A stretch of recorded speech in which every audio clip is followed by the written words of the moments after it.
Bismillahir Rahmanir Rahim wa bihi nasta'in ala umuri dunya waddin, amma ba'd. Baada ya kumshukuru Mola na kumtakia rahma na amani mtume wetu Muhammad sallallahu alayhi wa alihi wasallam,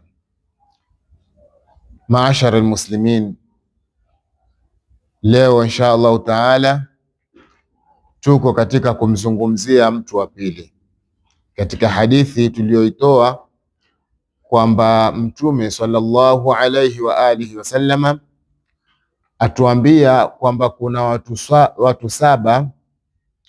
Watu saba hao siku ya Kiyama, katika ile siku ngumu, siku ambayo kwamba haina kivuli isipokuwa ni kivuli ni cha Allah subhanahu wa ta'ala, isipokuwa kivuli ni cha Mwenyezi Mungu jalla jalaluhu.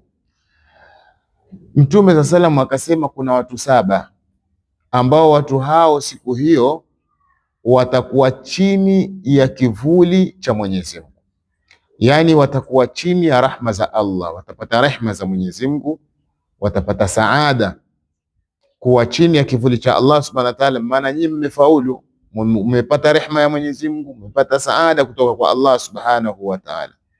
Kwa hiyo katika wale watu saba, sab'atun yudhilluhumullahu fi dhillihi yawma la dhilla illa dhilluhu, watu wale sampuli saba ambao watakuwa chini ya kivuli cha Allah subhanahu wa ta'ala.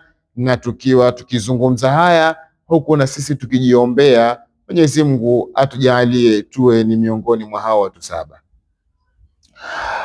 Mtu wa kwanza tulimzungumzia al-Imamu al-Adil, imamu mwadilifu au kiongozi mwadilifu, atakuwa chini ya kivuli cha Mwenyezi Mungu siku ya Kiyama.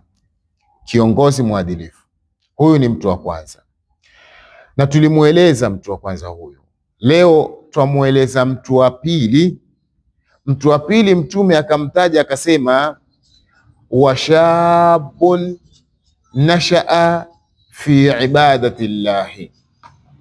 Shabun ni barobaro, na barobaro ambayo kwamba katika kukulia kwake, malezi yake, kuanzia kulelewa kutoka kwa wazazi wake, amelelewa malezi mazuri, basi nashaa, akakulia barobaro huyo fi ibadati llahi, katika kumwabudu Mola wake, kumwabudu Mwenyezi Mungu subhanahu wa ta'ala.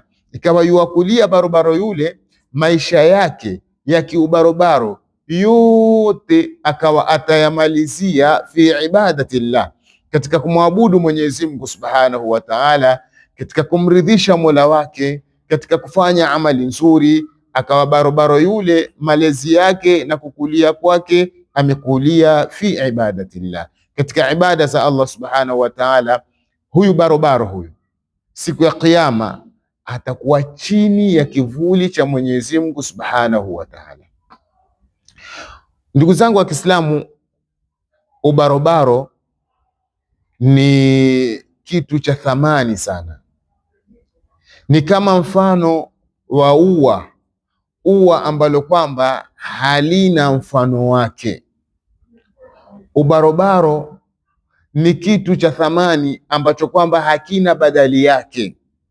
Hunu ubarobaro, na ndiyo maana kwa kuwa ubarobaro ni kitu cha thamani sana tena sana, mtume wetu Muhammad salawatullahi wasalamuhu katika maneno yake akatuambia, ightanim khamsan qabla khamsi, patiliza mambo haya matano kabla wewe hujapatwa na mambo matano. Mtume akatuambia miongoni mwa hayo mambo matano mtume aliyataja akasema, shababaka, patiliza ubarobaro wako. Shababaka, patiliza ubarobaro wako kabla haramika, kabla wewe hujakuwa mzee, haujapatwa na uzee ambao kwamba lau utakuingilia uzee ule, ukikupata uzee ule, kuna mambo lazima uyapunguze, kuna mambo huwezi kuyafanya tena kwa sababu ya uzee, viungo tayari vishachoka. viungo tayari vimekuwa havina nguvu tena. Kwa hiyo lazima kuna mambo wewe utayapunguza. Lazima katika ibada utakuwa na taksir, utakuwa na upungufu katika ibada zako. Ulikuwa ukiweza kuswali masunna, kuamka usiku, kuswali matahajjud, kusoma Qur'ani, kufanya na kufanya, kubeba, kufanya na kufanya, ilikuwa ukiweza. Lakini ulipoingia uzee tu ukaanza kulalamika, miguu, magoti, kiuno, mgongo, ukaanza kulalamika baadhi ya mambo, ukaanza kulalamika, ikawa sina, huwezi kufanya tena ibada kama ulivyokuwa ukifanya mwanzo. Ndio Mtume sallallahu alaihi wasallam akatuambia ightanim khamsa, patiliza mambo matano haya. Haya mambo matano ni muhimu. Kabla khamsi, kabla haujapatwa wewe na mambo matano. Shababaka, patiliza ubarobaro wako kabla haujaingia uzee wako.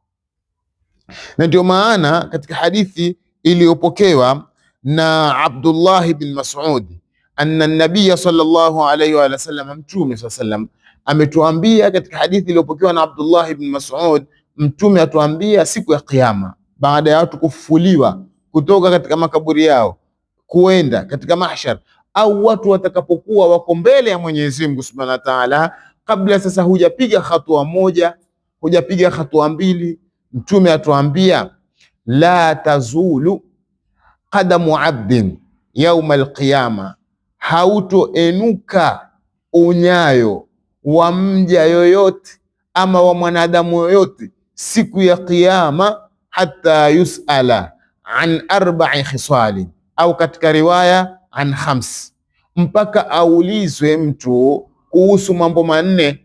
Katika mapokezi mengine imekuja kuhusu mambo matano, mpaka uulizwe haya mambo matano. Hautoinua unyayo wewe kuelekea popote, kuelekea motoni, kuelekea peponi, hutoinua unyayo mpaka Allah jalla jalaluhu mwenye kuhukumu akuulize kuhusu haya mambo manne. Kwanza, jambo la kwanza, an umrihi, mtu ataulizwa kuhusu umri wake, fima afnahu, umri umeumalizia wapi wewe umri. Na tunapokuwa twaeleza umri, ujue kwamba twaeleza kuanzia haddu taklif, kuanzia wewe ulipokalifishwa na sheria, baada ya kuwa unapofanya jema waandikiwa, unapofanya ovu waandikiwa. Huu ni umri ambao sasa uko katika, ni umri wa taklif. Wewe ni mukallaf, kuanzia wewe ni mukallaf, kuanzia hapo ulipoanza kuandikiwa mabaya na mazuri, wakati huo utaulizwa. Huo ni umri baada ya kubalighi, huo wote ni umri mpaka kufa kwako, huo wote ni umri. Utaulizwa an umrihi, umri wake ameumalizia wapi. Lakini haikutosha, umri umekusanya kila kitu.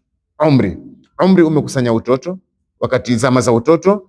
Umri umekusanya zama za wewe kuwa ushainukia kidogo. Umri umekusanya zama za ubarobaro. Umri umekusanya uzee. Umri umekusanya, unapoambiwa an umrihi, huo umri umekusanya kila kitu. Lakini Mtume hakutosheka, badala ya kutaja an umrihi akataja tena wa an shababihi. Kwani shabab, ubarobaro haukuingia katika umri?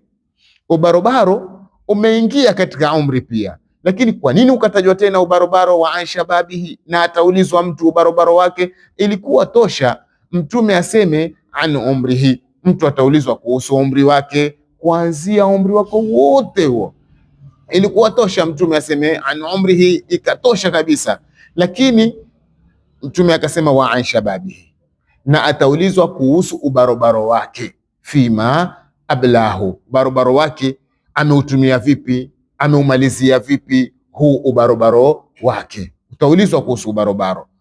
Kwa nini ukatajwa na ubarobaro pia? Kwa sababu ubarobaro ni katika umri wa mwanadamu ambao ni thamani sana, umri wa barobaro. Ndio kaambia ightanim, huu barobaro upatilize, sababu siku ya Kiyama utaulizwa wewe kuhusu ubarobaro wako.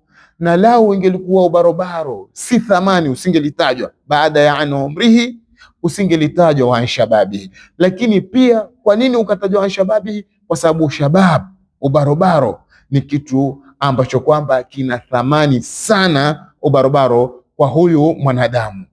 Ndugu zangu wa Kiislamu, tupatilizeni huu barobaro. Kwa wale watakaofunikwa katika kivuli cha Allah subhanahu wa ta'ala, miongoni mwao ni ashabu, barobaro, nashaa fi ibadatillah, barobaro ambaye aliupatiliza ubarobaro wake akakulia na ubarobaro wake katika kumwabudu Mola, kumridhisha Allah subhanahu wa ta'ala. Siku ya Kiyama atakuwa chini ya kivuli cha Allah subhanahu wa ta'ala. Ndugu zangu wa Kiislamu, ubarobaro, tunapokuwa tuuzungumzia ubarobaro, twazungumzia kitu ambacho kwamba Mwenyezi Mungu subhanahu wa ta'ala amekiangalia na katika Qur'ani amekikia tarehe.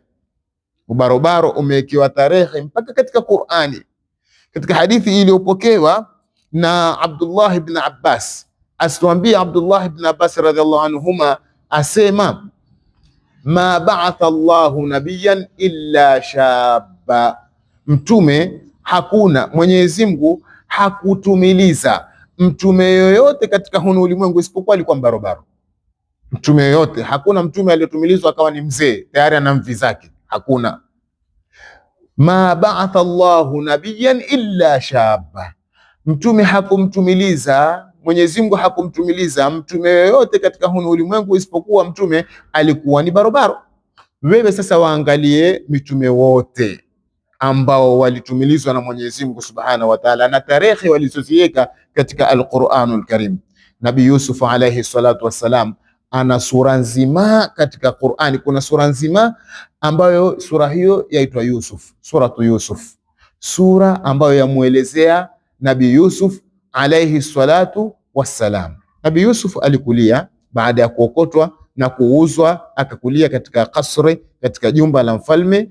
Lakini katika kukulia kule, malezi yake, angalia, baada ya kuwa amefikia katika haddul bulugh, katika mpaka ama upeo wa ubarobaro, alipokuwa ni barobaro sasa, na Mwenyezi Mungu ataka ampe ule utume sasa, ile ndoto aliyoyota ikamilike sasa.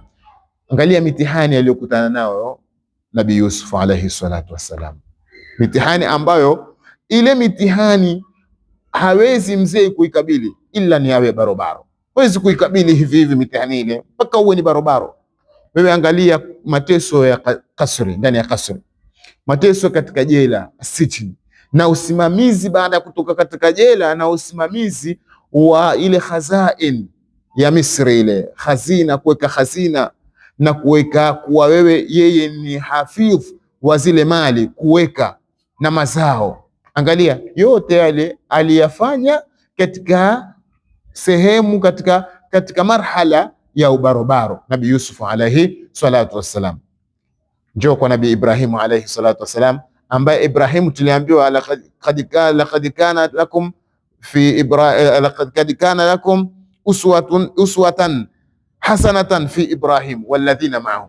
Sisi tukimwangalia Nabii Ibrahim tumeambiwa tuangalia kielelezo chema, tuangalia kioo kwa Nabii Ibrahim alayhi salatu wasallam. Ibrahimu alifanya nini katika ubarobaro wake?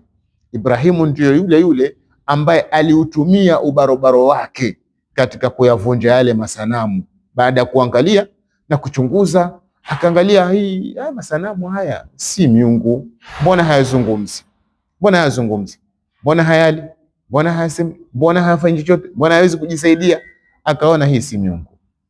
Baada ya watu kutoka wameenda katika idi zao, Ibrahimu na alikuwa akiyataja kwa ubaya, wakati huo ni barobaro, akiyataja kwa ubaya yale masanamu. Nabii Ibrahim baada ya kuwa wameondoka, wamekwenda kwenye maidi yao, akaingia katika ile holi na masanamu, akayavunja vunja masanamu yote isipokuwa lile kubwa, akalichukulia shoka akaliekea. Kazi hiyo ya kuvunja vunja masanamu haifanywi na mzee, imefanywa na barobaro ambao ni Nabii Ibrahim alayhi salatu wasalam.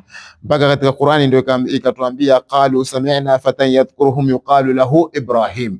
Tulimsikia kijana sisi fatan. Ibn Kathir ameeleza sema fatan ay shaba, yani barobaro. Maana yake fatan ni barobaro.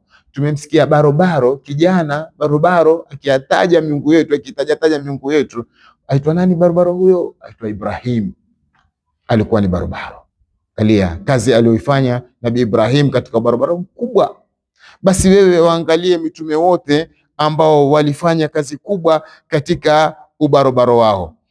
Innahum fityatun amanu birabbihim wazidnahum huda. Ukisoma katika suratul Kahf, innahum fityatun, wali fityatun, mabarobaro wale mabarobaro, innahum fityatun, hao ni kikundi cha mabarobaro, amanu, mabarobaro ambao kwamba wamemwamini Mwenyezi Mungu Subhanahu wa Ta'ala, amanu bi rabbihim, wamemwamini Allah Subhanahu wa Ta'ala, wazidnahum huda, Mwenyezi Mungu awazidishie uongofu. Katika Qur'ani imehifadhi juhudi walioifanya, kazi walioifanya wale mabarobaro, fityatun, wale mabarobaro. Ndugu zangu wa Kiislamu, Mtume sallallahu alayhi wasallam atuambia ikhtanim khamsan qabla khamsi, patiliza mambo matano kabla wewe haujapatwa na mambo matano. Shababaka, katika hayo mambo matano, shababaka, patiliza ubarobaro wako kabla haramika, kabla haujapatwa wewe na uzee wako.